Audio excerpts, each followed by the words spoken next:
नमस्ते दोस्तों, आज हम 2025 में रिलीज होने वाली एक नई अमेरिकी thriller horror film control freak के बारे में बात करेंगे। फिल्म की शुरुआत एक महिला से होती है जो एक सफल मोटिवेशनल स्पीकर है और चारों ओर टूर करती रहती है।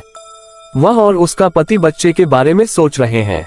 एक दिन उसे एक कब्रिस्तान से उसकी मां की पुण्यतिथि के बारे में एक पत्र मिलता है, जिससे उसे अपने पिता की याद आती है जिनसे उसका रिश्ता ठीक नहीं था। एक दिन से महिला को अपने सिर की त्वचा में अत्यधिक खुजली महसूस होने लगती है और वह लगातार खरोंचने लगती है। शुरुआत में उसने इस पर ध्यान नहीं दिया और इंटरनेट पर खुजली के इलाज के बारे में पढ़कर दवाइयां इस्तेमाल की, लेकिन खुजली थमी नहीं। उसने नाखूनों से खरोंचने का प्रयास किया, जिससे खून बहने लगा, लेकिन उसने इस पर ध्यान नहीं दिया और उसे राहत मिल रही थी। इसी दौरान उसे कुछ अजीब सी धुंधली तस्वीरें दिखाई देती हैं और एक दिन ध्यान केंद्रित करने के दौरान उसे ऐसा लगता है कि उसकी पीठ के पीछे बहुत सारी हाथें हैं जो उसे सहला रही हैं। अचानक एक काली हाथ उसकी जांघ पर आ जाती है।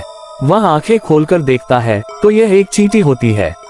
महिला इसे नजरअंदाज करती है, लेकिन फिर वह देखती है कि घर में बहुत सारी चींटियां हो गई हैं और दीवार में एक छेद भी दिखने लगता है। वह हैरान होकर उस छेद को देखती है और फिर सिर में खुजली करने लगती है।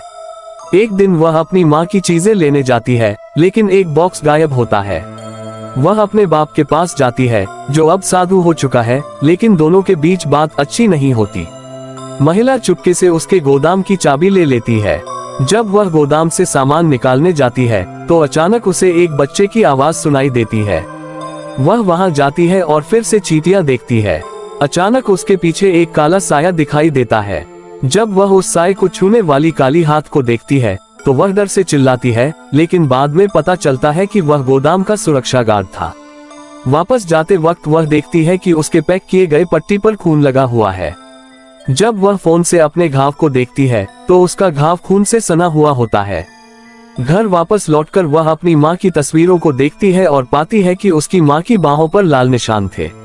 उसे लगता है कि उसके पिता ने मां के साथ हिंसा की थी, जिससे उसकी मां ने आत्महत्या की। रात को सोते समय वह अचानक एक चींटी के कारण जाग जाती है और फिर उसके मुंह से अजीब तरीके से ढेर सारी चींटियां निकलने लगती हैं।